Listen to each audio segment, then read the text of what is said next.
여러분들 교회까지 오는데 보통 얼마 정도 걸려요? 시간이? 얼마 정도 걸려요? 30분 정도. 여기보다 더 멀리서 온다, 손. 30분보다. 내가 다 알아. 잠깐만. 수인이, 촌에 사는 애들 있잖아. 수인이, 여진이. 또 누구야? 보경이. 야, 얼마나 걸려? 교회까지 오는데 얼마나 걸려요? 30분? 별로 안 걸리네. 생각보다 촌이 아니네. 어찌됐든 뭐 교회 오는 길 30분이라는 시간이 있잖아요. 교회까지 오는데 그러면 그 시간 가운데 무슨 생각하면서 와요? 아니면 뭘 하면서 와요? 뭐 하면서? 그죠. 아침에 완전히 깬 상태로 오는 게 아니죠. 예, 가수면으로 일어나서 차에서 좀 더 자다가 이렇게 오나요? 아닌데 그런 게 너무 풀맨데? 어떻게 보통 뭐 하면서 와요? 그 예배 올 때 어떤 마음으로 와요? 너무 금방 오지? 그치? 일어난 지 얼마 안 된 것 같아. 보통 뭐 하면서 오나? 우리가 한번 이런 걸 생각해 보면 좋을 것 같아요. 보통 우리가 교회에 올 때 어떤 마음가짐으로 오는지. 뭐 이런 친구 있어요? 오늘 하나님께서 목사님의 말씀을 통해서 어떤 메시지를 주실까? 막 이런 기대감. 내가 막 삶에 문제가 있고 마음이 힘든데 오늘 예배를 통해서 어떤 위로가 나에게 있을까? 라는 기대감을 가지고 온 친구 한번 손 들어봐요. 그럴 줄 알았어요. 알고 물어보는 거예요. 매번 그런 기대감을 사실 가질 수 없다는 건 저도 알아요. 왜냐면 저 역시도 매주 설교를 하지만 매번 은혜가 넘칠 거라고 항상 기대되지는 않다고 말하면 이거 꺼야 되는데, 아무튼 상황들이 우리가 항상 그런 것들을 기대하기는 어려울 때가 있어요. 왜냐하면 매주 예배가 드려지고 있고 그러다 보니까 우리에게 어느 정도 익숙한 감정들이 있어요. 여러분, 그러면 우리가 또 그런 뭔가 힘줘서 준비할 때 있잖아요. 선생님들 아마 그런 거 느낄 거예요. 수련회만큼은 놓치지 않는다. 이런 생각이 있을 때 있잖아요. 특히 여름 수련회. 이때는 애들이 무조건 은혜 받아야 돼. 이런 생각들을 가질 때가 있거든요. 그리고 실제로 그런 여름 수련회를 통해서 은혜 받는 경험들이 있어요. 저 역시도 가장 이제 청소년기 때 은혜 받았던 때를 기억하면 수련회 때였던 것 같아요. 그러면 그 수련회와 지금의 예배는 어떤 차이가 있을까요? 똑같이 주님을 만나러 오는 것인데. 아무래도 우리의 마음 가운데 특별함이라는 걸 인지하기 때문에 그래요. 제가 이런 말씀을 드리는 이유가 뭐냐면, 지금 이 시편이 어떤 시편이냐면, 다음 화면 한번 보여주시겠어요? 시편마다 표제가 시편의 뒷부분 130편 이렇게 쭉 보면 120편부터 아무튼 뒤쪽까지 보면 성전에 올라가는 노래라는 부분이 있어요. 그건 뭐냐면, 과거 이스라엘 백성들이 성전에 올라가면서 부르고 묵상하던 노래들이 바로 이 시편이에요. 오늘 본문 역시도 이스라엘 백성들이 성전에 올라가면서 불렀던 노래예요. 근데 중요한 게 있어요. 이스라엘 백성들이 성전에 올라가기 위해서 어떻게 해야 됐을까요? 매일 올라갔을까요? 아니에요. 크게는 일주일에 3번밖에 못 갔어요. 일주일에 3번, 6월절, 77절, 장막절이라고 불리는 구약의 3대 절기 때만 예루살렘 성전에 갈 수 있었어요. 그러면 얼마 정도 걸렸을까요? 예루살렘 성전까지 가는데. 우리가 이거는 지역마다 다르겠죠. 그런데 멀리서는 정말 이스라엘 전역에서 다 모여들었어요. 그러니까 단순히 30분, 1시간 만에 교회에 오는 게 아니라 며칠에 걸려서 그 길 중에서 불렀던 노래 중에 하나가 바로 오늘 본문이라는 거예요. 그만큼 이 본문은 우리에게 무엇을 이야기하고 있냐면, 하나님을 만나러 가는 데 있어서 중요한 것이 있는데, 그게 뭐냐? 그 중에 하나는 바로 간절함이라는 거예요. 우리가 매번 간절함을 가질 수는 없어요. 우리의 삶 가운데 매번 간절함을 가지고 주님을 찾을 수는 없어요. 그런데 어떤 계기가 있을 거예요. 그리고 또 우리의 삶 가운데 놓인 문제들을 우리가 새롭게 인식하게 되면 우리는 하나님을 향해서 간절함을 가질 수 있어요. 간절함을 갖지 않는 이유는 뭘까요? 가장 근본적인 이유는 뭘까요? 내 삶에 있어서 주권이 나에게 있다고 생각하면 간절함을 가질 이유가 없어요. 무슨 말이냐면 사실 그렇잖아요. 집에 가서 밥 먹는 거 누가 해요? 엄마가 해요. 네. 본인이 퍼서 먹죠. 그리고 집에 그게 준비되어 있을 거라는 걸 알아요. 없으면 사 먹으면 그만이죠. 그러니까 우리에게 있어서 우리는 사실상 많은 부분들을 우리의 힘으로 할 수가 있어요. 그런데 당연한 것도 당연하지 않을 때가 있어요. 며칠 전에 제 첫째 아이가 다쳐서 이렇게 머리를 바닥에 쾅 쪄서 그 응급실에 가게 됐어요. 밤에 이제 머리를 쪘는데 떨어졌는데 괜찮을 줄 알았는데 이제 밤에 계속 토를 하는 거예요. 그러니까 이거 안 되겠다 싶어가지고 진짜 서둘러서 응급실에 갔죠. 그런데 할 수 있는 게 뭐가 있었을까요? 기다리는 것밖에 없더라고요. 아니 내 새끼 안전을 내가 책임져 줄 수 있을 거라고 생각을 했는데 사실은 제가 할 수 있는 건 뭐냐면 응급실에 갔다가 맡기는 것밖에 할 수 있는 게 없는 거예요. 저는 그런 경험들을 많이 해요. 예전에도 이게 첫 번째가 아니라 저번에도 그랬었거든요. 그때도 애가 다쳤었는데 그때는 그 침대 모서리에 눈 위에를 찢어져가지고 눈 위에를 바로 박아서 그 응급실에 갔던 적이 있어요. 근데 그때도 그러고 나서 저는 그때 현장에 없었거든요. 저는 교회에 있었고 아내가 그 현장에 있었는데 그러고 그 사건을 겪고 나서 저희가 가장 먼저 했던 건 뭐냐면 집안의 날카로운 부분들을 그 모서리들을 다 보호대라는 게 있어요. 요즘에는 해야 되겠다라고 보는 순간 안 위험한 곳이 없는 거예요. 그럼 그 시각으로 보니까 내가 얘를 안전하게 지켜줘야 되겠다라는 시각으로 보니까 집안 도처에 안 위험한 게 없는 거예요. 아니면 정말 다 텅 비워놓고 살아야 되는 거죠. 근데 뭐 그럴 만한 집 사이즈도 아니고 그렇기 때문에 내가 이 아이의 안전을 책임질 수 없구나라는 걸 사실 저는 그때 처음 깨달았어요. 그리고 그때쯤에 또 깨달았던 게 뭐냐면 제가 이제 수능 때 우리 친구들 또 수학여행 시험 보러 가면 이제 학교 앞에 이렇게 가서 애들 기도도 해주고 그랬던 적이 있는데 그때 이렇게 하면서 어떤 부모님이 아이를 이렇게 딱 데리고 와서 그 아이를 시험장 안으로 들여보내는 장면이 딱 제 기억에 나는 거예요. 그런데 그 부모님이 그 순간 할 수 있는 게 없겠더라고요. 대신 시험을 봐줘도 오히려 망할 수도 있겠죠. 아무튼 그 아이를 위해서 해줄 수 있는 게 없는 거예요. 이미 손을 떠나는 거예요. 그 순간. 즉 삶 가운데 우리의 힘으로 할 수 없는 영역들이 사실은 너무나도 많이 있어요. 그런데 우리는 사실 착각하는 거예요. 내 힘으로 할 수 있다. 내가 할 수 있다. 그러다 보니까 우리는 간절함이 사라지는 거죠. 그런데 오늘 본문은 우리에게 이야기를 하는 거예요. 문제가 닥쳤을 때 우리가 상황에 대해서 우리가 처해 있는 상황에 대해서 새롭게 인식할 때 우리는 그 간절함을 가질 수 있다는 거예요. 지금 시인은 성전을 향해 가고 있어요. 자기가 가지고 있는 문제를 안고 며칠에 걸쳐서 성전을 향해서 올라가고 있는 거예요. 그때 그가 바랬던 게 뭐예요? 하나님이 나에게 은혜를 베풀어 주세요.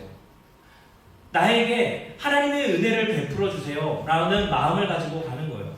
그때 어떻게 표현하는지 우리 1절 말씀 한번 같이 읽어볼게요. 시작. 하늘에 계시는 주여 내가 눈을 들어 주께 향하나이다. 하늘에 계신 주라는 뜻은 뭐냐면 하나님은 이 땅에 안 계시고 하늘에만 계신다라는 뜻이 아니에요. 여기에서 하늘에 계신 주여라는 표현은 하나님의 보좌를 상징을 해요. 하나님이 하늘에 계셔서 이 땅을 다스리고 계십니다. 온 땅의 주인 되신 주님이 우리의 삶을 다스리고 있습니다. 그렇기 때문에 내가 하나님을 바라봅니다 라고 고백을 하는 거예요. 내 상황들만 봤을 때 그것은 나에게 문제가 되고 아니면 내가 해결해야 될 어떤 일이 되지만 하늘을 바라볼 때에는 하나님이 우리의 삶을 다스리시고 이 땅의 모든 것들을 통치하시는 분이라는 것을 보게 되면 우리가 하는 일은 뭐예요? 하나님께 시선을 고정하는 거예요. 눈을 들어서 하나님을 바라보는 거죠. 그러면서 자신이 얼마나 간절하게 지금 하나님을 보고 있는지 2절에 다음과 같이 표현을 하고 있어요. 우리 한번 2절 말씀 함께 읽어볼까요? 시작. 상전의 손을 바라보는 종들의 눈같이 여주인의 손을 바라보는 여종의 눈같이 우리의 눈이 여호와 우리 하나님을 바라보며 우리에게 은혜 베풀어 주시기를 기다리나이다. 아멘. 종들이 상전의 손을 바라본다고 그래요. 그리고 여종이 여주인의 손을 바라본다는 거죠. 이 장면은 어떻게 보면 정말 극악으로 생각해 보면 옛날에 종들에게는 인권이 없었죠. 불과 몇십 년 전에 우리나라에서도 마찬가지였어요. 그럴 때 그 주인의 손에 의해서 종들이 먹을 수 있는 양식이 결정이 돼요. 종들에게는 가장 절실한 게 뭘까요? 그냥 매일 먹고 사는 거예요. 그 사람들에게 뭐 자유가 보장되어 있던 것도 아니고 새로운 삶이 보장되어 있던 것도 아니에요. 그냥 매일매일 먹을 수 있는 양식이 중요한데 그게 누구에게 달려있다는 거예요? 주인의 손에 달려있다는 거예요. 여종은 남종보다 더 비참한 상황에 있었죠, 옛날에. 그렇기 때문에 그 여주인이 특히나 여주인들을 보면 막 히스테리 부리거나 뭐 이런 경우들이 되게 많이 있어요. 그렇기 때문에 여주인의 손에 의해서 자신의 생명의 여탈권이 다 결정된다는 거예요. 그렇기 때문에 그 손을 바라보는 간절함으로 지금 하나님을 바라보고 있다라고 이야기를 하는 거죠. 종이 할 수 있는 것은 단순히 그 주인의 손을 바라보며 그 손을 통해서 어떤 명령이 떨어질지, 그 손을 통해서 어떤 음식이 조달되어질지 그거를 바라보는 방법밖에 없었다는 거예요. 우리는 아닐 것 같지만, 우리는 오늘날 자유가 있고 하나의 인권이 있고 인격이 있기 때문에 아닐 것 같지만 사실 문제 앞에 놓인 우리들의 심정 역시 마찬가지예요. 저도 응급실에 갔을 때 아니 제발 의사 선생님이 와서 이 아이를 좀 봐줬으면 좋겠는데 막 항의를 할 수 있어요? 그럴 수 없거든요. 그냥 기다리는 것밖에 할 수 없던 거죠. 저는 이 2절 말씀을 묵상하면서 신약에 예수님 앞에 무릎을 꿇었던 수르보니게 여인이 떠올랐어요. 수르보니게 여인 알아요? 딸이 귀신이 들렸어요. 그래서 어떻게 자기 힘으로 할 수가 없는 거야. 근데 수르보니게 여인은 이방인이었어요. 당시 신약시대에 유대인들은 이방인이랑 접촉을 하지 않았죠. 아까 그 기현쌤이 찬양했던 사마리아 여인 있잖아요. 사마리아 여인이랑도 접촉을 안 했어요. 사마리아는 근데 이방인이 아니에요. 엄밀히 따지면. 사마리아는 남유다와 원래 이스라엘이었는데 북이스라엘 사람들이었고 거기가 사마리아가 있고, 근데 이방인 취급을 했던 이유는 뭐냐면 아수르에 의해서 멸망당했을 때 아수르의 정책이 민족 혼합 정책이었어요. 무슨 말이냐면 그 여자들을 데려다가 아수르 사람들이랑 결혼을 시키고 반대로 그 남아있는 사람들에게도 아수르 여자들을 데려다가 결혼을 시키고 민족들을 서로 피를 섞는 거예요. 그러니까 그래도 왕권을 유지하고 있었던 유대인들 입장에서 봤을 때 북이스라엘은 너희는 같은 민족이지만 부정하다, 피가 섞였다 이러는 거예요. 옛날에 우리나라도 뭐 말도 못했죠. 튀기라고 그러나요? 뭐 필리핀 뭐 아무튼 되게 그런 것들에 대해서 비하하는 말들이 있었는데 고대 사회일수록 특히 시종 사회일수록 더 강했겠죠. 그래서 유대인들은 사마리아인이든 이방인이든 취급을 안 했어요. 접촉되면 부정한 거라고 여겼어요. 접촉 자체는 안 했어요. 그런데 유대인이었던 예수님에게 수르보니게 여인이 찾아온 거예요. 예수님, 제 딸 좀 고쳐주세요. 제 자녀 좀 고쳐주세요. 이러는데 그때 예수님이 이렇게 말씀해요. 우리 한번 다 막아보면 볼까요? 예수님이 뭐라고 하냐면 자녀의 떡을 취하여 개들에게 던짐이 마땅치 않다 라고 말해요. 이게 무슨 말일까요? 무슨 말이냐면 넌 개야 이거예요. 내가 유대인들을 위해서 남겨놓은 이 떡이 있는데, 그러니까 뭐 치유함이나 어떤 그들이 받고자 하는 복이 있는데 이거를 취해서 개한테 주는 게 맞냐? 라고 말하는 거예요. 좀 충격적이지 않아요? 아니 예수님이 어떻게 어떨 것 같아? 나 석가모니 믿을 거야 뭐 이런 거 아니에요? 나 교회 요즘 제가 여러분들에게 그러면 나 교회 안 나가.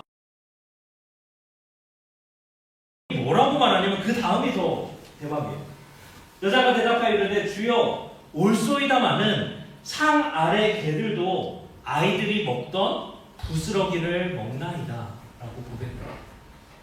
무슨 말이냐면 아니요 저 개 맞아요. 개 같은 존재 맞는데 그래도 개들도 그 집주인의 아이들이 먹다 남은 거 빵가루라도 흘린 거 그거라도 먹지 않습니까? 그러니까 그 은혜에 복의 부스러기라도 하나 예수님 주세요 라고 이야기를 하는 거예요.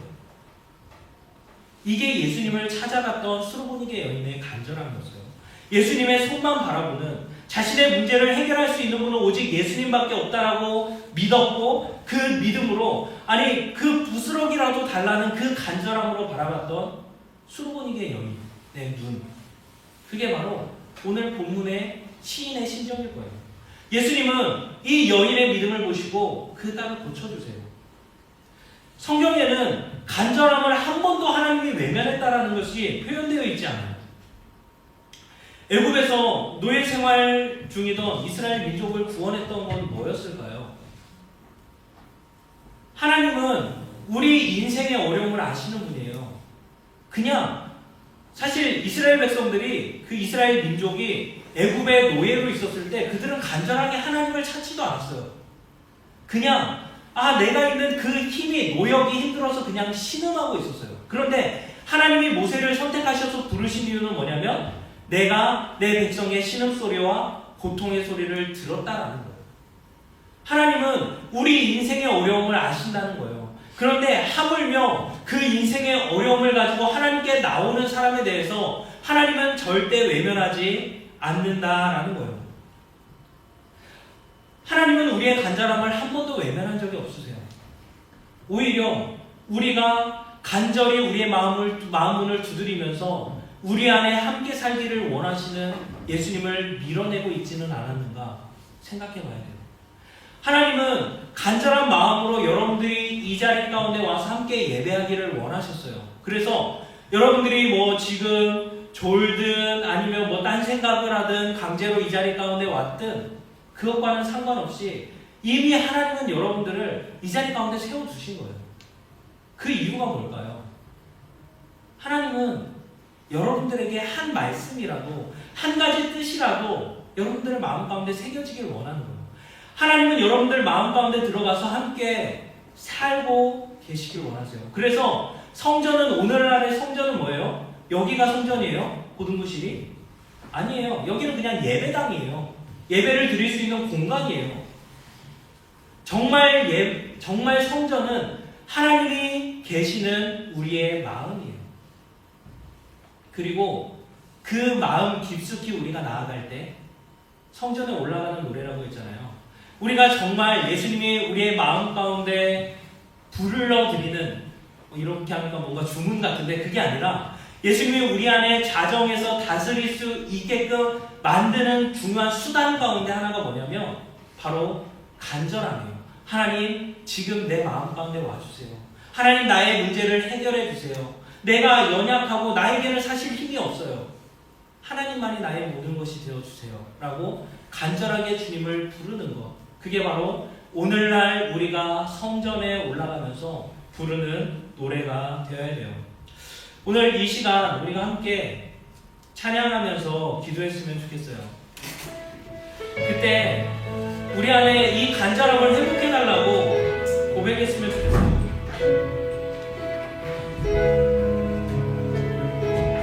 우리의 힘으로는 할 수 있는 게 없어요. 사실 우리는 모든 것을 할 수 있다고 생각을 하지만, 그리고 예수님이 할 수 있는 영역이 사실은 적다라고 생각할지도 몰라요. 왜냐면 우리는 실제적으로 내가 밥을 먹고 내가 공부를 하고 내가 뭔가를 이뤄가니까. 그런데 어느 순간 우리는 아무것도 내 힘으로 할 수 없는 순간을 맞닥뜨리게 돼요.